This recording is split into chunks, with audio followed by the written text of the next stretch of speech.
Okay, so we've been living the quote-unquote crunchy lifestyle for about 6 years now, and this has taken many iterations over the past 6 years.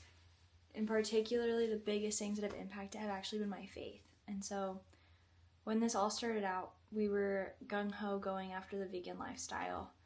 We had some health issues, and there's so much propaganda online about how veganism is the best for inflammation, it's the best for longevity, it's really good for your heart health, muscles, like all this stuff. So we started really going after it in veganism. And before anybody says anything, yes, we were doing it perfectly. We were doing like macros, we were getting like protein, doing tofu and lentils and beans, and trying to not do too many carbs at the same time.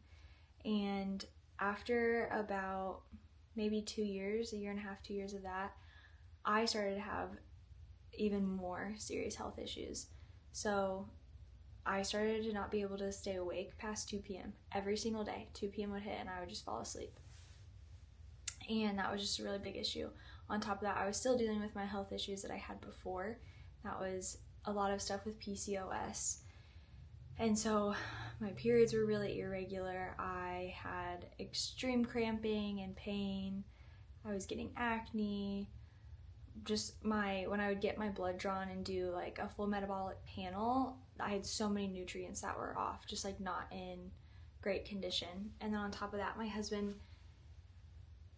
was dealing with an autoimmune disease that kind of presents similar to arthritis, but like all over his body. And so it was just like a ton of inflammation, a ton of pain, issues walking, everything like that. And so I finally decided, through a mentor, actually, a Christian mentor, she was discipling me, and she was like, I think you need to go see a doctor, like a functional doctor, get a lot of labs drawn, see what they say. So I go and I get a ton of labs drawn, and I have markers for Graves' disease, which is a thyroid issue. It's your thyroid working overtime, like hyperthyroidism.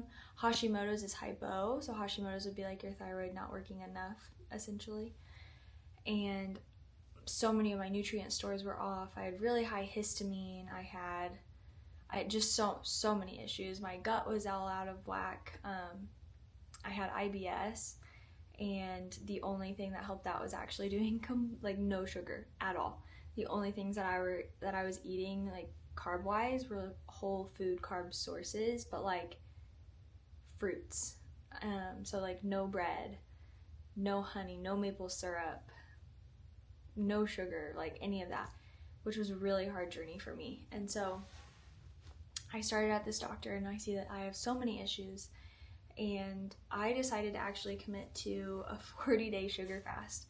And the way that we structured it was that the first 2 weeks it was going to be no sugar at all. Like we were basically almost keto, but we would do berries.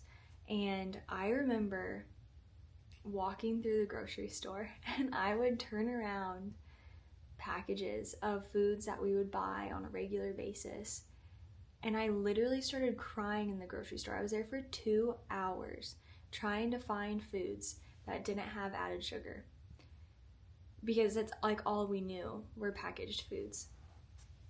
And so after this 2-hour grocery store shopping spree, not really a spree, but I like went home, and I was just like, how do you even do this? Like, how do you not consume an insane amount of added sugar? And over time it got easier, and it got a lot better. I got used to it. I started making all of our own snacks. We ate a lot of dates, which are really high in sugar, but we ate a lot of dates. I would sweeten things with bananas, and we got used to it. And then after, I think week 4, because 40 days is about 6 weeks. So then after week 4, I started doing raw honey and maple syrup. And we were okay with that. And so doing no sugar actually got rid of my IBS. So I think that like extreme added sugar that I was eating was contributing to a lot of just like gut issues. And I could go into so many details about different things that I had show up on labs, but like looking back, I was just like feeding my body things that were causing a lot of imbalances, a lot of yeast overgrowth, and pathogens were just like in my gut. And so cutting back on the sugar helped a lot. And then as I'm like continuing on this journey, I end up finding the pro-metabolic world, which we don't really eat, quote, pro-metabolically anymore. But there were some Christian women in the pro-metabolic community talking about how meat specifically, and red meat specifically, is really, really good for women's health. And I was like, that doesn't make any sense. Like all these documentaries, all this research, like blah, blah, blah.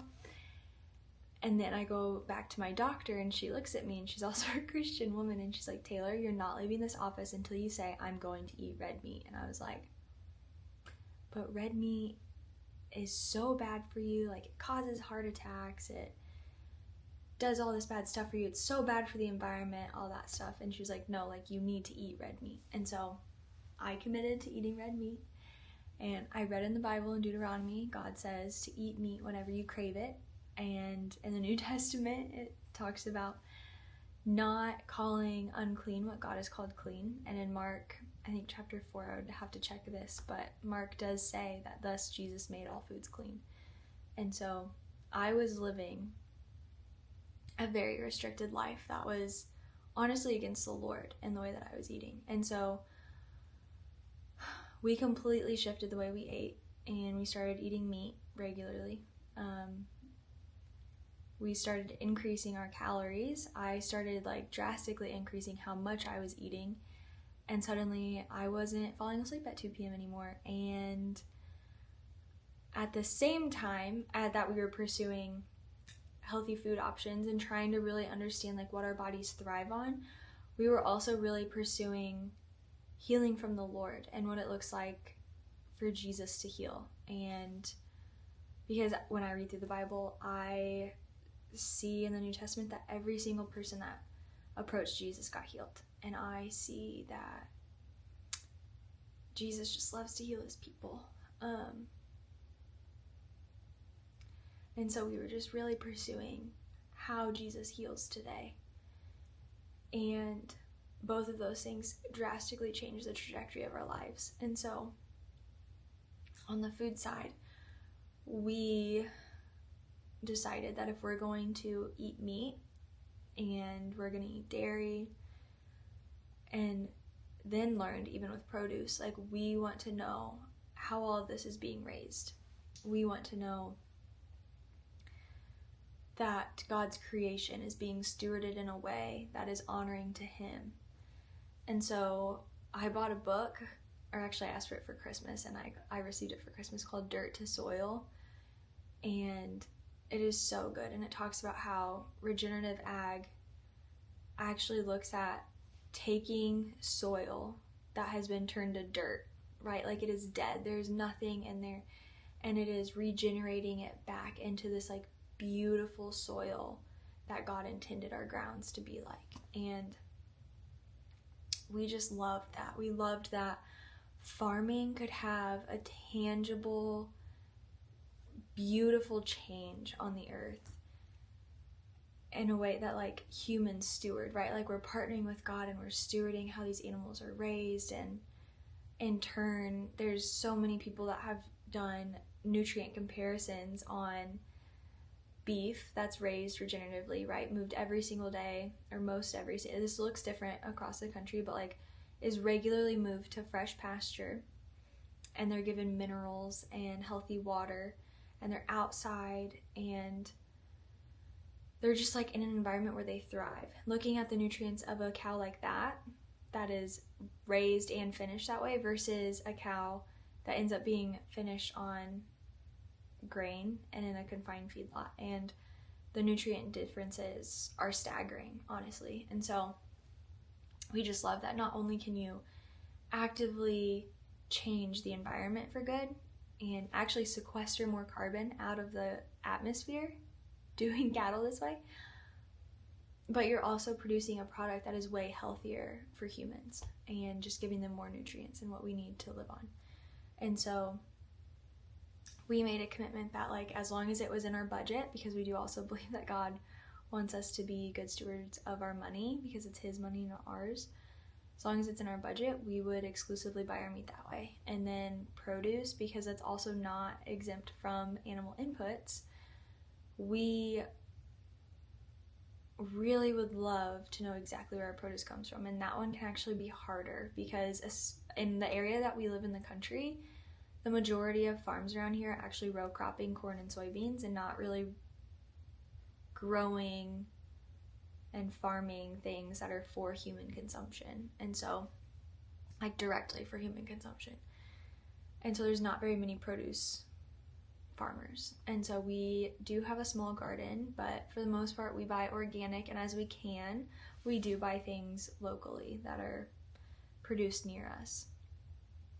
And so we do buy organic just because there's less synthetic inputs sprayed on organic. It's still not perfect, but it is better. And then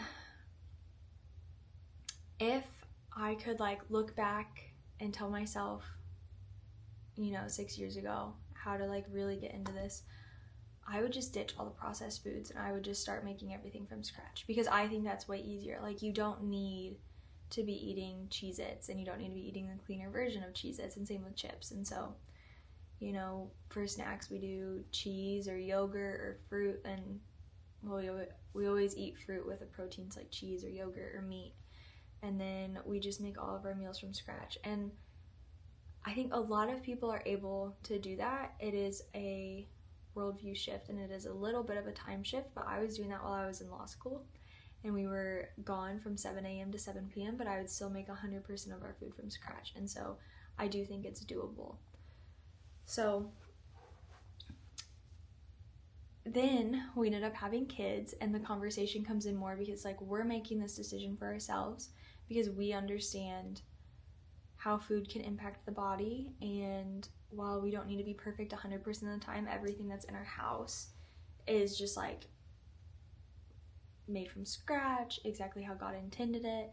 There's no highly processed foods, and that includes things like cooking oils or sugars or things like that. And so it's just like all of the cooking oils, all of the ingredients are things that you could have found 1,000 years ago, right? And made all of your food that way. And so we do eat breads, but I do mill the flour, and that's actually not that much time. Like, it takes me maybe a minute to mill all of the flour for a recipe. And so I think that is so tangible for people to do. Now, the hard part is obviously getting the flour mill, but that's a conversation for another day. But that's just an example, right? Like, we eat bread, we love bread, but I do mill my own flour. Now, if we're out and somebody offers us bread, I'm not going to say no.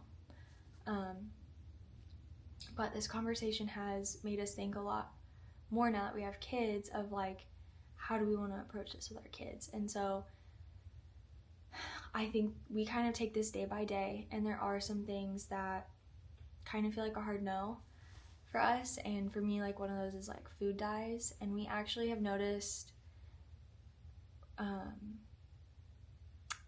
that our kids get very, very hyper when they eat processed sugar.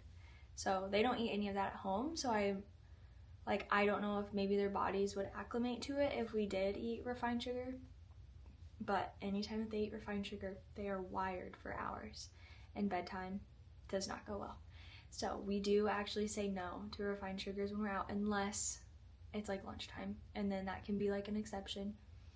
But food dyes are a hard no for us, just because it seems pointless. It's like, what is it doing other than advertising to kids? And I just ethically have a problem with that, trying to entice kids to consume something that has no nutritional benefit for them. Like, the food dye itself has no nutritional benefit for them, and it has no benefit in general. And so that's why that's a hard no. And there are some other things that sometimes we'll say no to, sometimes we will say yes to. And it's not always easy, and we do our best. But right now, our main food philosophy is at home. We make everything from scratch. We eat everything homemade. But we will, from time to time, still go out to eat. We have gotten so used to eating this way, though, that there are restaurants that just don't taste good. And so we just don't really love going to restaurants. The only ones kind of around us that taste decent are like a 40-minute drive, so it's a bit of a sacrifice. When we're with family, we just make better options from what's served in front of us. And so, like, if they're serving hot dogs, for example, we just don't eat the bun, but we still eat the hot dog. And because it does have protein, and no, I'm not scared that it's a processed meat, we don't eat it all the time. And so this is also where I think our understanding of God's healing power really has transformed the way that we see food and toxins in our environment and toxins in our home and our clothes and our water. All of that is that we're not fearful of the food, but we do want to steward our bodies, we want to steward our money, we want to steward our home well. And so we do what we can with what we physically have. And so, yeah, when we're out, we just make a better decision, but we don't stress it not being perfect. And so we also don't want to ostracize people. We still love community. We think that having a vulnerable, tight community is way more important than the food that you're eating. And that is very much in the Bible, and that's also been backed by research recently, is that the people who have really close community actually end up living longer and having less disease. Now, the biggest thing recently that has impacted our outlook on health is actually that our 9-month-old baby, ended up coming down with full body eczema at 5 weeks old. And the interesting thing is that we do everything quote unquote perfectly to avoid or heal eczema. And so we've run a lot of tests, both on our child and on our home. And there are things that we are physically doing to help heal his body. But in some ways it was a little bit of a wake-up call that no matter how you live, like, we live in a fallen world, and hard things and disease still exist no matter how you live. And for a while, like, honestly, I was like, what's the point? Like, what's the point in eating healthier foods or having a healthier living environment if disease like this can still come, you know? But I really go back to God's call for us to steward his creation, and we are his creation, right? Like, us humans, like, we are the apple of his eye. And so I do want to live in a healthy fear of the Lord, and stewarding our bodies properly, stewarding our home, stewarding our children, stewarding the land, but not praising all of those above the Lord, right? We praise the creator, not the creation. And I think that's where, like, the crunchy community can get things backwards, is it's like, yes, I'm a Christian, but, you know, I'm going to eat this way so I never get cancer, or I'm going to do this thing so I never get sick, or whatever. And I just, like, kind of think that's backwards, and I just don't think that's a healthy mentality to have. I think it's that we eat this way to steward what the Lord has given us, and at the same time, no matter what happens, God is still good. And so we are pursuing healing for our boy, but whether that comes through physical means or supernaturally from the Lord, that'll probably be a story for another day. I do feel like it's going to be the Lord. But that has honestly been a massive component to us really coming back and being more grounded in why we eat healthy. And so if you have wanted to kind of get into more of a healthy place, I am really here to be your research bestie.